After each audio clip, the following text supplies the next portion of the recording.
Սելայնակիցներ, օրենքի փոփոխության հիմնավորման մեջ փոխնախարարը ինչ ասեց, ասեց նպատակային նշանակությունը չփոխելու, չչարաշահելու, բառացի ձևակերպումը չեմ հիշում։ Ես ան խնդրեցի ներկայացնել, քանի տենց օրինակ գիտի։ Այդ խախտումն ինչ ա եղել։ Այդ խախտումը ինչքանով է տարածված։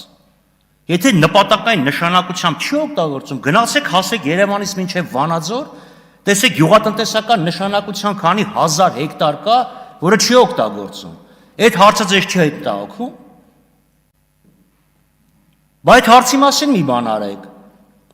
որ Ղազախստանից Ադրբեջանից եկած 4-րդ կարգի ցորենի հույսին չմնա այդ կառավարությունը։ Այդ հարցը ակներևաբար ձեզ չի հետաքրքրում։ Գախնի եք պահում, ասում եք առանձին կասեն Վանաձորում ինչ ա եղել, դե ասեք ինչ ա եղել։ Ամփոփիչ ելույթում խնդրում եմ ասեք ինչ ա եղել կոնկրետ Վանաձորում։